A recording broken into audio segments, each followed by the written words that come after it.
وعلیکم السلام ورحمۃ اللہ وبرکاتہ۔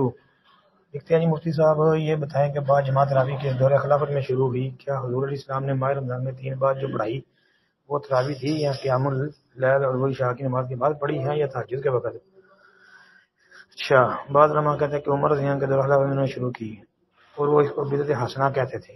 اچھا محترم بھائی، پہلی بات تو یاد رکھیں کہ رمضان کے اندر یہ نماز پڑھتے ہیں نا با جماعت، اس کو عرف عام میں نماز تراویح کہتے ہیں، اور رمضان کے علاوہ جو ہے تہجد کی نماز کہتے ہیں۔ اور یہ ایک ہی نماز ہے، اس کے کئی نام ہیں۔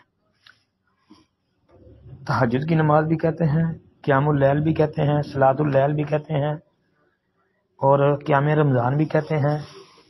اور رمضان کا مہینہ آتا ہے تو عام جو عرف میں بولا جاتا ہے پھر نماز تراویح، اور تراویح اور تہجد ایک ہی نماز کے نام ہیں جی۔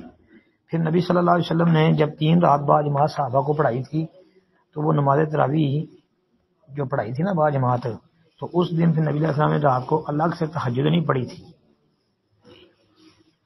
اور یہ 3 دن یعنی 3 رات جو پڑھائی تھی یہ الگ الگ وقت میں، ایک عشاء کے فوراً بعد، ایک درمیانے حصے میں، ایک آخری حصے میں۔ صحیح بخاری وغیرہ کے اندر دیکھ لیں۔ باقی اس کے بعد ایک امام کے پیچھے جمع کیا تھا حضرت عمر رضی اللہ عنہ کے دور خلافت میں، یعنی ابی بن کعب اور تمیم داری رضی اللہ عنہ کے حوالے سے جو آتا ہے نا موطا امام مالک میں صحیح سند کے ساتھ، تو 8 تراویح 3 وتر یعنی 11 رکعتوں پر۔ باقی بدعت حسنہ اس کو آپ چھوڑ دیں،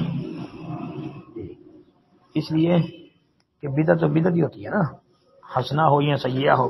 جس طرح کہ عبداللہ بن عمر رضی اللہ عنہ نے کہا کہ ہر بدعت گمراہی ہے اگرچہ اس کو لوگ حسنہ ہی سمجھتے ہوں جی۔ اور یہ جو بدعت ہے نا، اس سے یہ بدعت مراد نہیں ہے کہ دین کے اندر اضافہ ہے، یہ دین میں اضافہ نہیں ہے۔